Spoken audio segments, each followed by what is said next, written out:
Magandang gabi po sa inyong lahat. Tayo po ay magsisimula na uli ng ating gawain sa gabing ito. Bagamat si Pastor Nanding pala naka-join sa online, si Pastor Michael. Ayan. So tuloy-tuloy po ang gawain kahit mayroong kahit iilan tayo dito. Hindi at sinahayaan na ito ay maputol. Ang tanging sakit o kamatayan lang ang pwedeng makahadlang para maputol, mawala tayo ng gawain na ito. So tuloy-tuloy po tayo. Ngayong gabi ay nasa chapter 57 pa rin tayo, verses 16 and 17. Ipo, samahan po ninyo ako sa ating pananalangin. Ama naming Diyos na dakila sa lahat, salamat pong muli Panginoon sa gabing ito. Sa iyong patuloy na pagsama at paggabay sa amin, pagbibigay ng oras, ng panahon upang makapagpatuloy kami sa pag-aaral. Salamat Ama sa mga nagjo-join sa online, patuloy na nagtatiyaga at dito rin sa church. Salamat Panginoon sa buhay ng bawat isa. Patuloy mo kaming samahan at gabayan at ang mga kapatid namin Panginoon ay makasama namin. Magbigay sila ng panahon sa pag-aaral na ito upang lalong lumawak ang kanilang kaalaman sa buhay na pananampalataya. Salamat po, dakilang Diyos. Ito po ang aming dalangin sa pangalan ng Panginoong Hesus. Amen. Okay, so si Pastor Claude ay I think nasa malayong lugar pa, kaya hindi rin siya maka-join. Hindi natin alam kung makaka-join siya. Kasama ko dito sa church, si Princess.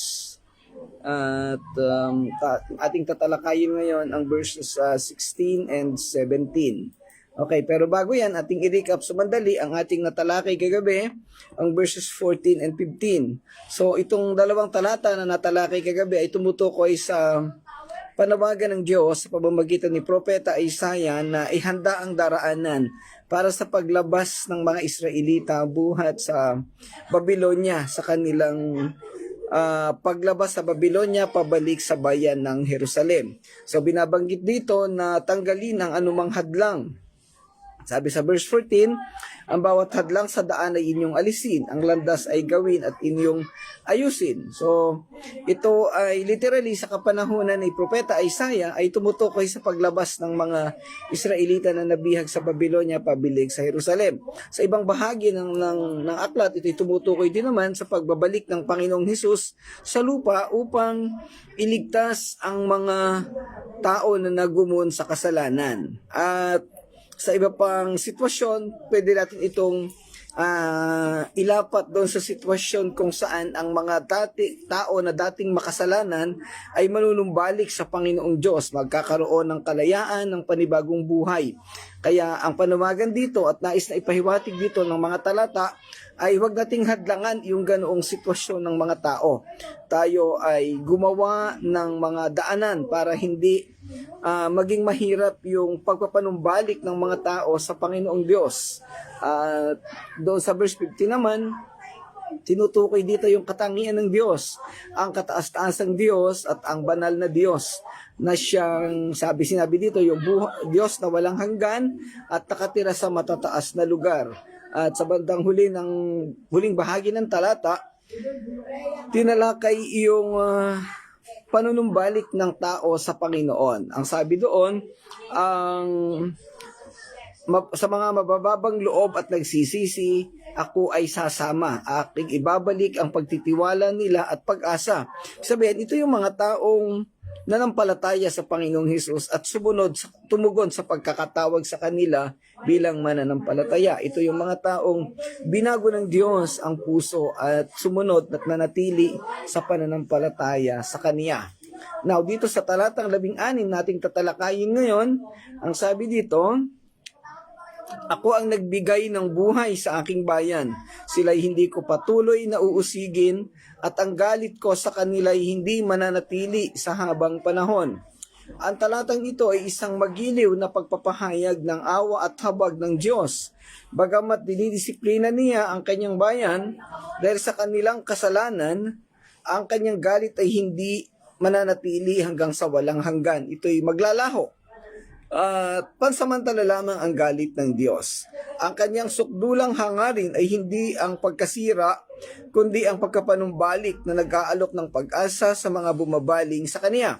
Bagamat nagalit ang Diyos sa mga tao, particularly sa mga Israelita, dumating ang panahon na itong kanyang galit ay nawala at sila ibinalik sa Jerusalem. At ito'y makikita rin natin sa sitwasyon ng pagbaba ng Panginoong Hesus sa lupa. Basically, sa panahon ni Jesus Christ, ang mga iniligtas ng Diyos ay mga Israelita pa rin na nagumon sa pagkakasala. Subalit pagdating sa matapos na maitatag ang simbahan after the Pentecost, ang mga hintil naman ang inabot ng kaligtasan. At kaya tayo ay nandito, kasama tayo ng Panginoong Diyos, tayo ay naging kabahagi ng kaniyang pamilya o nadugtong tayo doon sa kaniyang sanga na tinatawag ng engrafting. Yan. So, makikita natin, maunawaan natin na bagamat napakalalim ng pagkakasala o pagsuway na ginawa natin sa Panginoong Diyos, nagalit sa atin ng Diyos, subalit darating ang panahon na kung tayo'y manunumbalik sa Kanya, hindi niya tayo tatanggihan. Tayo ay Kaniyang tatanggapin sa panahong tayo ay magpapakumbaba, magsisisi sa ating kasalanan at mananampalataya sa Kanya. Ayan, magandang gabi, Pastor Claude, Brother Edgar, salamat sa inyong pagsama. Ayan, at least kompleto tayo ngayon, yung apat na pastor na kasama ko, plus nandito si Princess, yung iba ay hindi ko nakikita kung nag-join sila.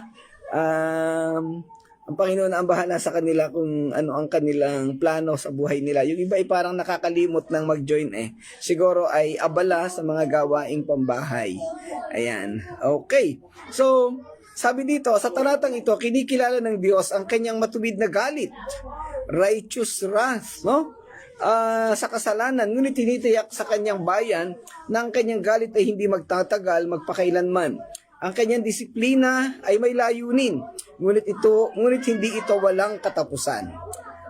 Ang paniralang hindi ko sila aakusahan magpakailanman ay nagbibigay diin sa layunin ng Diyos na muling makipagkasundo sa mga tao sa halip na permanenteng lumayo sa Kanya. Itong tema na ito ang pangkalahatang tema ng aklat ni Isaiah, yung pagkagalit ng Diyos, subalit sa panahong manumbalik sa kanyang mga tao, magsisi sa kasalanan, at sumunod sa kanyang mga kautusan, ay siguradong tatanggapin niya uli. At hindi niya hahayaan na mapahamak ng mga tao na nagpapakumbaba sa kanya. Ito'y nag-iiwan sa atin ng napakalawak na mensahe ng pag-ibig, pagmamahal, at pagmamalasakit ng Diyos. Ibig sabihin, mayroong pag-asa ang lahat ng tao. Bagamat tayo naniniwala doon sa eleksyon, may pinili ang Diyos, pero alam natin na sa katotohanan ay binigay ng Diyos ang lahat ng opportunity. Ibinigay ng Diyos ang oportunidad sa buong mundo sa lahat ng mga tao na manampalataya sa Kanya. Ang problema nga lang, yung mga tao ang matitigas ang ulo at matitigas ang puso, hindi sumusunod sa tawag ng Diyos. Actually, yung hindi pagtanggap sa Kanya, hindi pagtugon, ay isang sign na rin ng disobedience. Yan. Ang awa ng Diyos ay nakabatay sa Kanyang pagmamahal para sa Kanyang nilikha. Kinikilala niya ang kahinaan ng sangkatauhan na sinasabing kung ang Kanyang galit ay walang hanggan, ang Kanyang bayan ay hindi mabubuhay. Magandang gabi, Nanay Gertrudes. Salamat po. Kung ang kanyang galit ay walang hanggan, ang kanyang bayan ay hindi mabubuhay. Pero alam natin na hindi ito mangyayari. Dahil ang Diyos, ang galit ng Diyos ay na nagtatapos at siguradong mauubos. Ang isang literal nga na sitwasyon na nangyari matapos na talikuran siya ng mga Israelita, ipinabihag niya sa Babylonia sa loob ng 70 taon. Pero bandang huli ay pinalaya niya sa pamamagitan nga ng Medo-Persia ni Haring Ciro. At yung mga Israelita na napadpad sa iba't ibang lugar na hanggang ngayon ay hindi pa nakabalik sa Jerusalem, sa dulong panahon ay pababalikin din ni Yahweh. At alam natin, yung sinatawag din nating remnants o yung mga maiiwang tao, matitirang tao sa Israel na sa dulong panahon ay makakasama rin natin. Doon sa Great Tribulation, yung sinasabing 7 taon ng dakilang ng matinding paghihirap, may mga taong maliligtas doon. Ito ay mga Israelita. Yung meron dong 144,000 na binabanggit. Ano po, so mga Israelita po ito. Hindi po ito Gentiles. Ayan. Okay. Ang kasaysayang ito ay umiikot sa konteksto ng pagkakasala ng tao, pagpaparusa ng Diyos, at pagpapatawad sa kanila at pagpapanumbalik sa buhay na ipinangako niyang maganda. Ito ay pangkalahatang konteksto, pangkalahatang sitwasyon ng buhay ng mga Israelita sa kapanahon ni Propeta Isaiah, o doon sa panahon na sila ay nagumon sa pagkakasala, sa pagtalikod sa Diyos at pagsamba sa Diyos-Diyosan. Yung tinalakay doon sa mga naunang, sa mga talatang 3 hanggang 12. Ayan. Okay. Sa usapin ng theologika or theological implications, makikita natin dito yung kalikasan ng Diyos, yung kaniyang pagiging makatarungan, maawain, may pag-ibig, yung everlasting love na tinatawag natin sa Panginoon, yung unconditional love, yung immutability ng Diyos. Lahat ay nasasakop nitong mga talatang ito dahil nakikita natin kung gaanong katapat ang Diyos sa kanyang pangako at kung paanong minahal niya ang kaniyang mga anak. Ayan. Ang plano na ito ng Diyos ay plano na niya noon pa, bago palikhain ang mundo, at ito'y nangyayari hanggang sa kasalukuyang kapanahunan. Bagamat ang mga Israelita ay, kumbaga yung pinag-aaralan natin, lagi nating nababanggit, ito'y kapanahunan ng mga Israelita sa panahon ni Propeta Isaiah. Himala na sila sa panahon ngayon. Ano po? Darating ang panahon na sila ibabalik ng Panginoon sa Jerusalem. Pero sa ating kasalukuyang panahon, napakalinaw na makikita at mauunawaan natin ang ginagawang pagliligtas ng Diyos sa ating mga tao, sa ating kapanahunan, church age, mga hintil na lubusang nagkasala, tumalikod sa Kanya, pero iliniligtas niya. Ayan po ang napakagandang sitwasyon at ito'y ating maaasahan. Kaya nga hindi tayo dapat na huminto sa pagbabahagi ng Ebanghelyo sa mga tao upang sila ay makakilala sa Panginoon. Pero tatandaan natin, sa ating pagbabahagi ng Ebanghelyo, hindi tayo ang magliligtas sa mga tao kung hindi ang Diyos mismo. Ang ating gawain lamang bilang mga pastor, bilang lingkod ng Panginoon, ay mag-share, magbahagi ng gospel at ang Diyos ang magliligtas sa kanila. Ayan, sabi sa awit 103 verses 9 to 10, hindi siya laging aakusahan ni magtataglay man ng kaniyang galit magpakailanman. Hindi niya tayo tinatrato ayon sa nararapat sa ating mga kasalanan o ginagantihan tayo ayon sa ating mga kasamaan. Totoo po yan. Yung biyaya ng Diyos, makikita natin na ito ay above all o above everything na deserving ng tao. Hindi, magandang gabi Kuya Bob, salamat sa iyong pagsama, sa inyong pag-join diyan sa ating pag-aaral. Makikita natin at mauunawaan dito na kung tutumbasan ng Diyos yung katigasan ng ulo nating mga tao, ay wala talaga tayong maaabot na kaligtasan. Hindi niya tayo maililigtas kasi kung yung sinasabing eye to eye, tooth for a tooth, yung kasalanan ay itatapat doon sa kaparusahan, ay matagal na tayong pinarusahan at nawala na tayo dito sa mundo. Pero sa kabila noong matinding kasalanan nating mga tao, hindi ito pinansin ng Panginoong Diyos. Sa halip, ang pinansin niya ay ang dugo ng Panginoong Hesus na natigis, na kasakasama natin. Kaya tayo ay kanyang iniligtas sa kasalanan o doon sa kapahamakan. Binaliwala ng Diyos ang lahat ng ating kasalanan sa panahong tayo ay nanampalataya sa Kanya. Kaya nga ang prayer natin lagi ay, ang isa daw sa pinakamagandang prayer ay, Panginoon, huwag mong igawad sa amin yung karampatan na para sa amin. Ibig sabihin, kung ano yung deserving namin, huwag mong ibigay sa amin. Kasi we do not deserve any grace. Tayong mga tao, hindi tayo dapat tumanggap ng anumang biyaya kasi tayo'y madudumi, tayo'y makasalanan. Pero sa kabila ng kasalanan na ito, ipinagkaloob pa rin sa Diyos, ng Diyos sa atin ang kanyang pagmamahal at pag-ibig. Para yung binabanggit sa Romans chapter 5 verse 8. Yan. Sabi sa Panaghoy, Lamentations chapter 3 verses 22 to 23, dahil sa dakilang pag-ibig ng Panginoon ay hindi tayo nalipol, sapagkat ang kanyang mga habag ay hindi nauubos. Ang mga ito ay bago tuwing umaga. Dakila ang iyong katapatan.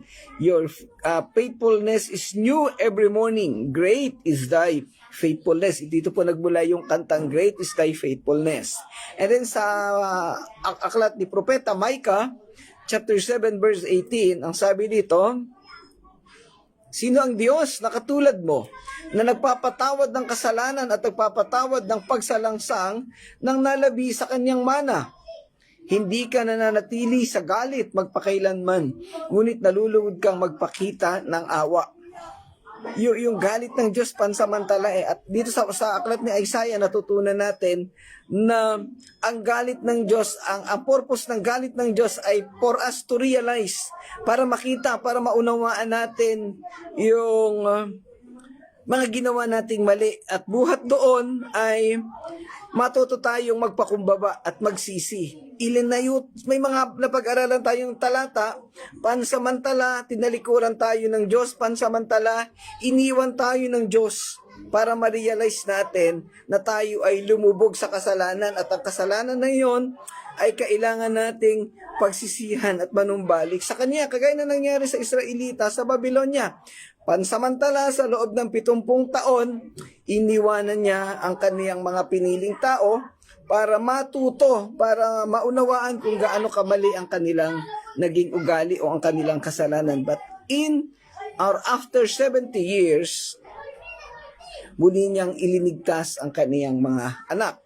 Siguro pwede nating sabihin sa kasalukuyang panahon, may mga pagkakataon na yung mga nagkakasala sa atin, hinahayaan natin. For example, yung magulang, hinahayaan natin na matuto. Yung aking nag-iisang anak na lalaki, mayroong pagkakataon na nakita kong may pamilya na siya, naging irresponsable, pinaalis ko sa bahay namin. Literal po, pinalayas ko, hinayaan ko siyang umupa ng bahay, matuto siya, magtrabaho siya, kumita siya ng pera, at karguhin niya yung pamilya niya kasi meron na siyang anak. Kasi habang nakatira sa bahay namin, ay sa akin aasa. Tamad magtrabaho, kung anong nandoon, syempre, pag kumain ako, kakain siya, ay ayoko na tumanda siyang ganun. Kaya yun, pinaalis ko. And later on, na-realize niya ang kanyang mga pagkukulang. So, hindi naman nasira ang relasyon, at hanggang ngayon, maayos ang samahan at ngayon ay napaka-responsable niya sa kanyang pamilya at 2 anak. Yan po, may mga pagkakataon na kailangan nating iwanan ang mga taong mahalaga sa atin para turuan natin ng mga bagay na makakatulong, makakapagpalago at makakapag-ayos ng kanilang buhay. Bagamat syempre, ang sitwasyon ng paglayo, ang sitwasyon ng paghihiwalay o pagpapabaya, akala nating pagpapabaya ay isang mabigat, isang mahirap na sitwasyon, masakit minsan, pero kailangan dalahin, kailangan pagtiisan para sa ikabubuti ng lahat ng mga involved na partido o mga tao. Ayan. Okay, so ngayon, anong kaugnayan ng talatang ito sa mapagmahal na Diyos? Well, ang talatang ito ay sumasalamin sa malalim na pagmamahal ng Diyos para sa sangkatauhan. Bagamat siya ay banal at hindi maaaring baliwalain ang kasalanan, ang kanyang pag-ibig ay nag-udyok sa kanya na magpakita ng awa at habag. Ang kanyang hangarin ay hindi ang labis na paghusga sa kanyang mga tao, kung hindi ang ibalik sila sa isang tamang relasyon sa kanya. Ang pag-ibig ng Diyos ay kitang-kita sa kaniyang pagtitimpi, sa kaniyang pasensya at kaniyang pangako sa kaniyang nilikha. Ang pagpapasensya ng Diyos ay ilinalarawan sa isang partikular minsan na simbahan. Maraming mga nangyayari na kinakailangang palampasin o kinakailangang isaayos. At ito mismo yung larawan na tinutukoy dito. Ang kaugnayan naman ng talatang ito sa Panginoong Hesukristo ay yung pagtanggap ng Panginoong Hesus sa sino mang lalapit sa Kanya, sa sino mang manunumbalik sa pananampalataya sa Kanya at sa paglapit sa Kanya, sa pagpapakumbaba sa pananampalataya. Sabi sa Roma chapter 5 verse 9, yamang tayo ngayon ay pinawalang sala na sa pamamagitan ng kanyang dugo, gaano pa kaya tayo maliligtas? mula sa puot ng Diyos sa pamamagitan niya. Again, ito pamilya sa atin, John 3:16, sapagkat gayon na lamang ang pag-ibig ng Diyos sa sanlibutan, kahit ibinigay niya ang kanyang bugtong na anak. So itong talata na ito, lahat ay alam natin, memorize ito halos ng lahat ng tao, nagpapakita ito ng walang hanggang pag-ibig ng Diyos. Sa kabila ng kasalanan, sa kabila ng pagsuway natin sa Kanya, ay nandun pa rin ang pagpapahayag ng Kaniyang pag-ibig. At kung susunsunin natin sa verse 17, ang sinasabi sa verse 17 ay, kaya pinababa ang Panginoong Hesus ay para iligtas o tubusin ang mga tao. Yan. Okay, so makita natin sa talatang 16, ang walang hanggan, walang sukatan na pag-ibig ng Diyos, ang merito na ibinibigay niya sa mga tao na hindi naman karapat dapat bigyan ng merito. Kaya nga unmerited favor. Yan, binanggit ni Pastor Claude. Okay, sa talatang 17, ito naman ang sinasabi. Nagalit ako sa kanila dahil sa kanilang kasalanan at kasakiman, kaya sila'y aking itinakwil. Ngunit matigas ang kanilang ulo at patuloy na sumuway sa akin. Well, ito ay very common na sitwasyon. Tinatampok dito ang matuwid na tugon ng Diyos sa patuloy na kasalanan ng kanyang bayan, ang Israel. Inihahayag nito ang kanyang paghatol laban sa kanilang kasakiman at paghihimagsik at ang kanilang patuloy na pag-ayaw na bumalik sa kanya. Yung resistance natin lagi, yung disobedience, yung pagkalimot natin sa Panginoon. Sa talatang ito, ipinahayag ng Diyos ang kanyang galit sa kasakiman ng kanyang bayan. Ang kanilang kasakiman ay hindi lamang ang isang pagkahangad sa kayamanan, kundi sumasalamin sa isang mas malalim na issue ng mga maling prioridad o priority sa ating buhay, which is akmang-akma sa ating kapanahunan ngayon. Yung tinatawag nating spiritual idolatry. No, hindi naman tayong mga mananampalataya na ang dami nating Diyos-Diyosan yung mga priorities natin sa buhay natin. Dapat ang priority natin ay Panginoon. Ang kanyang salita, ang paglilingkod sa Kanya. Hindi naman sinabi ng Panginoon na ibuhos natin yung buong panahon natin sa Kanya. Ang sinabi lang ng Panginoon ay maglaan tayo ng sapat na panahon para sa Kanya. Huwag nating kakalibutan iyan. Ayan. Kaya lang, bagamat kaunting panahon lang ang hinihingi ng Panginoon sa atin, malimit ay hindi pa rin natin na ibibigay sa Kanya. Ayan. Okay. Again, ang konteksto ay pareho din, yung pagpapatuloy ng tao sa kasalanan. Magandang gabi, Chen. Okay. Well, ang theological impact o resulta ito sa usaping teolohiya ay yung, again, masusukat mo pa rin dito yung pag-ibig ng Diyos. Hindi natin kayang sukatin, pero ibig sabihin ay makikita, mauunawaan gaano kalalim, gaanong walang hanggan ang pag-ibig ng Diyos, ang pagmamahal at pagmamalasakit niya sa ating mga tao sa kabila ng kasalanan. Again, yung ipinakita sa Isaiah, sa aklat ni Isaiah na pagmamahal niya sa Israelita, ito'y larawan o imahe ng pag-ibig at pagmamahal at pagmamalasakit ng Diyos sa ating mga tao sa kasalukuyang panahon. Kaya nga even yung mga hintil na matindi ang kasamaan, tayo yon, ay binigyan niyang pagkakataon na maligtas, makasama sa kaniyang tahanan, sa kaniyang pamilya. Ito nga ang church. So, sa Ephesians chapter 3, binabanggit ang bagay na ito, the miracle of the church, wherein ang mga Hudyo ay nakasama ang mga hintil. Okay. Yung sitwasyon na tinalakay natin doon sa verse 3 hanggang verse 12, yung pagiging spiritual prostitute ng mga Israelita, lahat ito binaliwala ng Diyos. Lahat ito ay hindi niya inintindi. Lahat ito ay kanyang kinalimutan nung ang mga tao ay nanumbalik sa kanya at binigyan niya ng bagong buhay. Binaliwala niya lahat ng ating kasalanan. Kinalimutan niyang lahat ito. At ito'y nagpapakita nga ng sinasabi sa John 3:16 na gayon na lamang ang pag-ibig ng Diyos sa sanlibutan. Okay. Kaugnay ng talatang ito ang Jeremiah chapter 6 verse 13. Mula sa pinakamaliit hanggang sa pinakamalaki, lahat ay sakim sa pakinabang. Ang mga propeta at ang mga pari ay parehong gumagawa ng pandilinlang. Pero sa kabila nito, again, nandoon pa rin ang Diyos na nag-iintay sa ating lahat. Wala namang hindi nagkakasala, wala hindi nakakagawa ng mali. Kaya nga ang sinasabi doon sa 1 John 1:9, ipahayag ang kasalanan at siguradong ito ay patatawarin ng Diyos. Okay.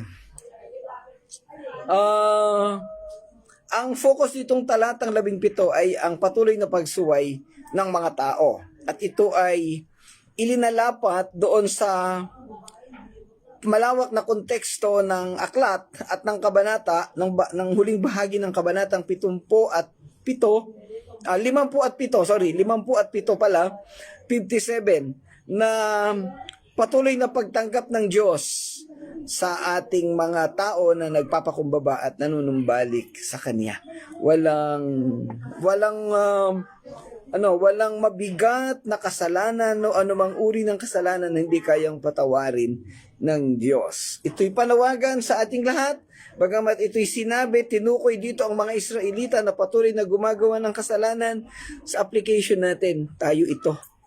Tayo na mananampalataya na, pinangakuan na ng kaligtasan, na-enjoy na yung bagong buhay, pero patuloy pa rin gumagawa ng pagkakasala. Ayan, sa first yan, binabanggit doon na dapat kalimutan na natin ang pagkakasala. Okay.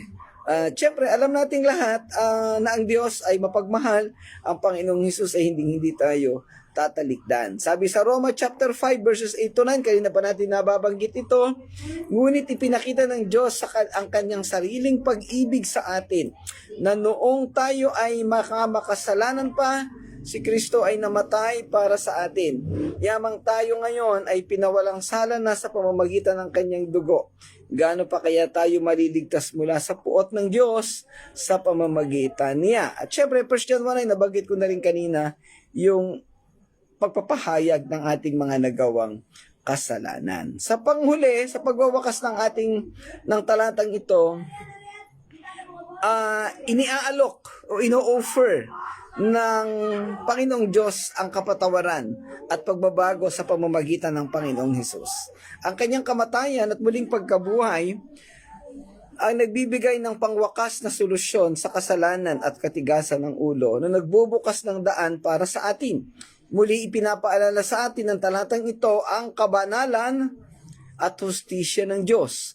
Ngunit itinuro rin nito ang kanyang pagnanais para sa pagpapanumbalik. Yun yung justice ng Diyos no? Pero nandoon pa rin yung reconciliation na ibinibigay niya dahil sa kanyang kagandahang loob. Ayan, sa pamamagitan ng Hesukristo, maaari nating talikuran ang ating kasalanan at maranasan ang awan at biyaya ng isang tunay na Diyos na labis na nagmamahal sa atin upang iwan tayo sa ating paghihimagsik. Bigyan tayo ng bagong buhay, ng bagong pagkatao, ng bagong puso na sa Kanya nakatingin sa Kanya nakatuon. Okay, sa bandang uli, tinatawag tayo ng talatang ito na suriin ang ating mga puso. Assess, examine ourselves. Psalms 139, verse 33 to 24. At tayo'y tumugon sa disiplina ng Diyos at yakapin ang buhay na Kanyang iniaalok sa pamamagitan ng Kaniyang anak.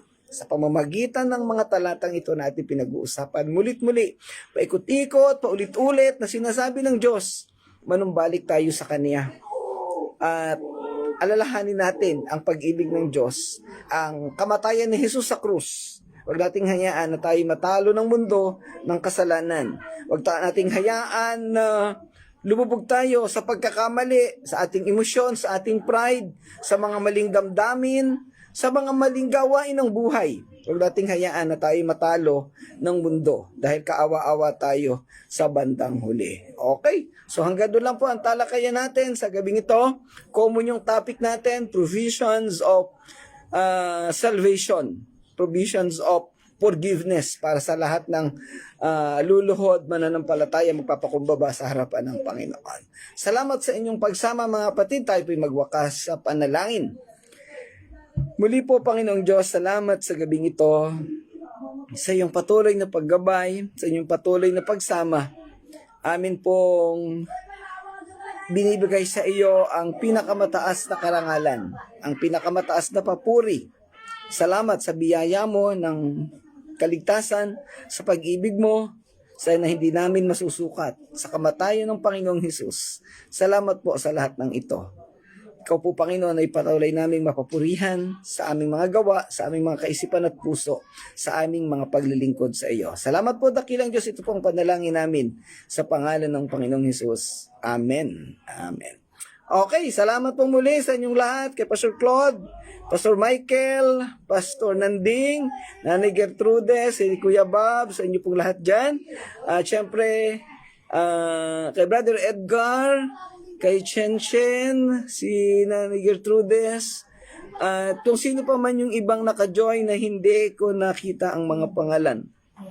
Si Kuya Bob, dito, yan, okay. Salamat po sa inyong lahat. Pagpalain kayo ng Panginoon. God bless everyone. To God be the glory.